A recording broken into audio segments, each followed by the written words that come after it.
at the Arms Attorneys today, we are talking about a recent viral video in which a man with a machete threatens a woman in road rage in Houston, Texas.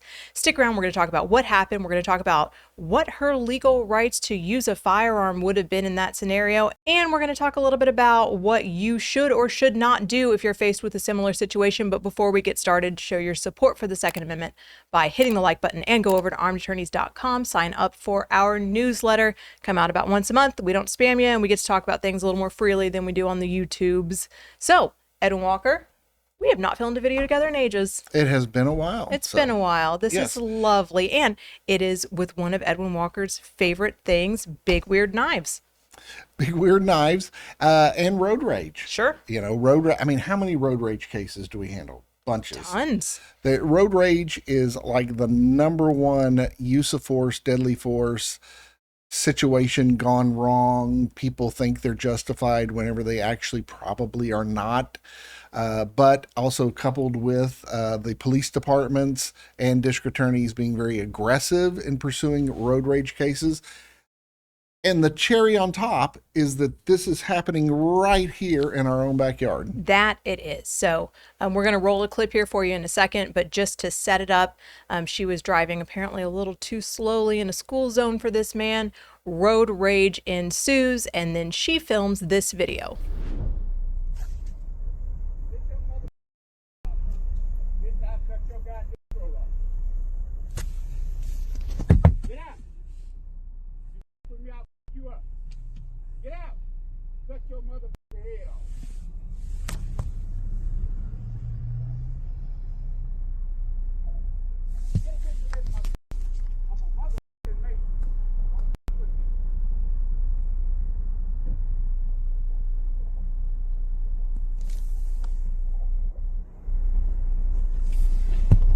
Okay, so now disclaimer: we are not representing any party in this at all. No, we are not. So in fact, I don't even know if the defendant's been arrested yet. By the time this airs, he was probably under arrest. But probably under arrest. Fun fact: he shares a name with my father, although that is not my father. But are you sure? I'm 100% sure on that. But I heard warrant for Lawrence Taylor as I was cooking my kids' breakfast on the news, and I was like, whoop. Not the same one, don't worry. Well, there's a lot of Lawrence Taylors. There are. One of the greatest linebackers in the history of the NFL. Sure enough. Our state senator for years. For years. Sidebar over. So, Edwin, why don't we talk through what did we see her do in that video? Well, we saw her film the whole thing, right, which is actually one of the best ways that you can kind of protect yourself in this situation, because road rage is the ultimate expression of he said, she said. Yeah. And so if there's no video, each party's going to say they were the road rager, they were the instigator, they were the ones that had a gun. What did the gun look like? The gun is always black semi-automatic handgun. Always a black semi-automatic handgun. Always. Richard is in the room with us right now, just not on camera. And so I will admit to Richard Hayes right now on camera that I take back my stance on having a dash cam. I think you should absolutely have a dash cam for road rage. I am handling a case right now in which the fact that he has a dash cam, now of course couldn't see, he's accused of pulling a gun. He says he didn't, you can't see inside the cab of his vehicle, but it is providing enough evidence that I think it's gonna save his bacon from this false accusation. And if we didn't have the dash cam, we would be in big old trouble. So I was wrong. Get a dash cam. And if you don't, Richard just said woohoo in the back. If you don't have a dash cam, whip out your cell phone. And that's also your position of having a purple gun instead of a black gun. You should have. Now I say that if you were to call me in right now and say she's got a black semi-automatic handgun in her car, like that would be true. I need to follow my own advice of getting the purple gun. It would be true for me as well, which is why it's so easy for somebody to say, "Oh, it was a black handgun." Yeah. No. Almost every handgun is a black handgun. Almost every handgun. So yes, she has this film. Yeah, so she had this film where, we just saw it, where he actually gets out of his car, he's brandishing a machete, comes at her, but it is very interesting because he does not attempt to either get into her Mm-mm. vehicle or get her out, other than saying, Get out of come the car. out, which Which, is smartly, yeah, do not get out of your car. do not get out of your car. But he did not invoke Castle Doctrine protection because he did not try to forcefully and unlawfully enter or forcefully and unlawfully remove her, which hypothetically, had she had a gun and had that in her hand as opposed to a camera, I think we are speculating wildly here that she actually could have gotten to herself in trouble if she had defended herself against this machete lunatic. Yes, as crazy as it sounds, um, the there are many police departments and prosecutors' office, which obviously road rage is a huge issue Mm-hmm. right now. It is very dangerous, and they kind of have a default setting where they believe the person with the gun is Bad the guy. road rager. Yep. Yeah, in this, if the guy, but for this video, if the guy would have gone back and said, "Hey, look, I just went back to this lady's car to have a conversation with her about her driving habits, and she just pulled a gun on me Mm-hmm. unprovoked." Yep. And they would have said, "Lady, do you have a gun?" "Well, yes, I do." "What is it?" "It's a black handgun." "Well, we searched your car. We found a black handgun. You're under Under arrest arrest. because the possession of that gun verifies, it corroborates that guy's story. That's all we need." Yep. And that we see that happen all the time. It's very unfortunate. Constantly. Constantly. Now, I do think, I mean, you're just talking about displaying a handgun. I think if she had shot him for standing outside her car, ordering her out while holding the machete, I think she would have been prosecuted. If she Oh had yeah. shot him. No, I Yeah. think you're absolutely right in that because I like to talk about road rage in kind of three phases. You have a road rage where both parties are still in their car. Mm-hmm. Now we're assuming that nobody has a gun yet. So both parties still in their car, they will road rage at each other. First person to pull their gun, that's the person who's going Yep. to get in trouble. Okay. Arrested. So you have a second scenario, which is like this one, where one party is still safely in their car, and that's what you Safely. safely in their car. The other person gets out of their car, stands outside the car, rants, raves, throws a fit. The person who shows the gun, because the state likes to argue that because they were safely in their car, there was no imminence. The Yes. threat was not imminent because you were safely in your Yeah. car. There's this fiction that exists that, like, you are in this magical metal box that keeps you safe from all threat. As long as no one is trying to get into your very safe metal box, you shouldn't be allowed to pull a gun. Right. And then I'm not saying I agree with that. I'm saying that is the theory of the government. correct.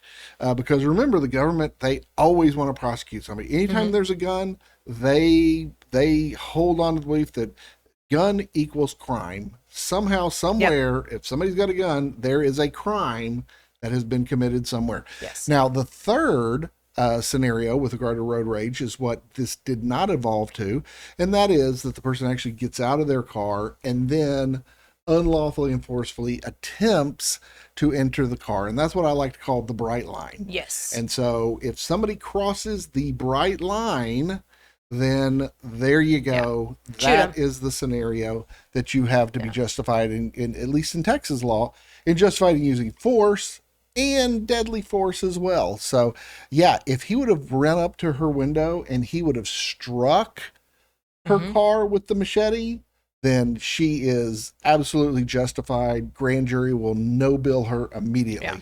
However, him standing outside the car going, "Come on out, come on out, come on out."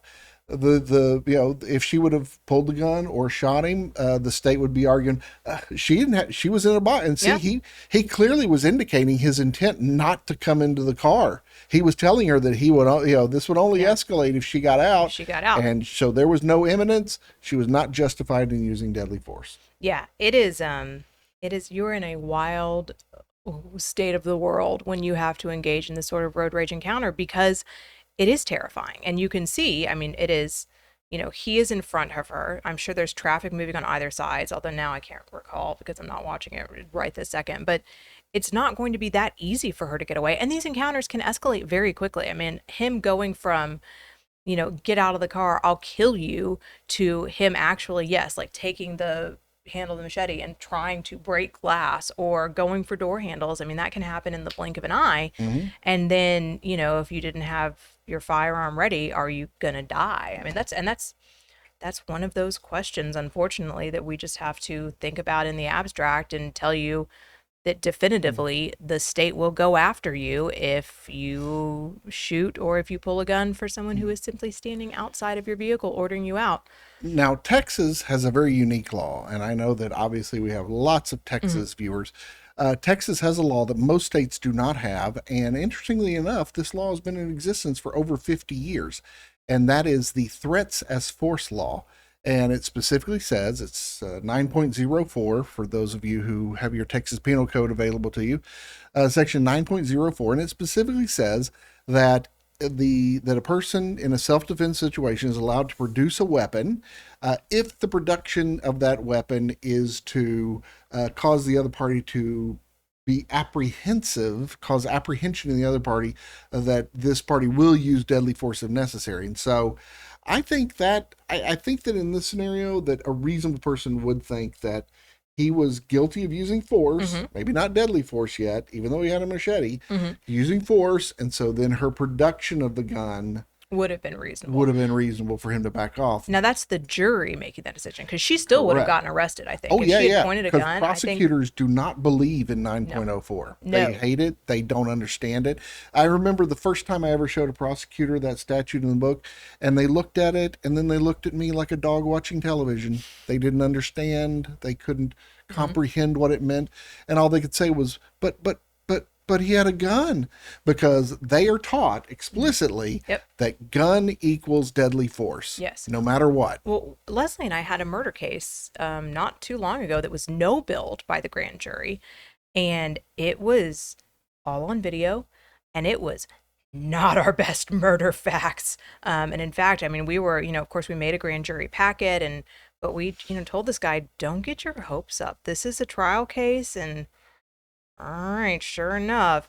But because the other guy had a gun that he actually was not using at all on our guy, but because he'd already put it away, and then he got shot in the back, the DA's office was so horrified that both parties had guns. Well, he had a gun too, so yeah, shoot him at all costs. Whereas, I mean, our cases in which it's really good self-defense, but there's only one gun involved, they will go after you with the force of 1,000 suns. So what is interesting here, and because believe me, DAs, they always want to have it both ways. They never can settle on a rule that's like, what's good for the goose is good for the gander sort of thing. And so what I would be very curious is to see is this man is charged with aggravated assault with a deadly weapon. Okay, he's not charged with regular assault. He's not charged with terroristic threat. He's not charged with disorderly conduct or anything. He is charged with the highest non-death violent felony you can have, aggravated assault with a deadly weapon. So what is going to happen if his defense team argues that this is not an assault with a deadly weapon case because there's no imminence? She was still in her box. There was no way I could have got to her with this machete doing what I was doing. Therefore, it is not aggravated assault. There is no imminence. Is the DA going to accept that argument? Because that argument. Like we believe that if she would have shot him, they would have said the same thing to her. That it was not imminent. His threat to you was not imminent. So they're going to try to have it both ways. They're going to say he was an imminent threat. We're going to charge him with aggravated assault. But yet if she would have shot him, she would be at fault because he wasn't an imminent threat because she was still safely in her box. No, Yes, I think they are going to try to have it both ways. District attorneys. Tell me about it. Okay, Edwin Walker, it is you in that car with the man in the machete. What do you do? What is your advice to these people? What is your move with the machete man? Well, it is obviously terrifying, and your mind's going to be racing a mile a minute. And I would go with definitely the display. Of the firearm. So the display of the firearm, because it's interesting because a lot of firearms instructors and a lot of self-defense people, they always teach that the production of a weapon is an escalation of force. That, oh no, you're only escalating it.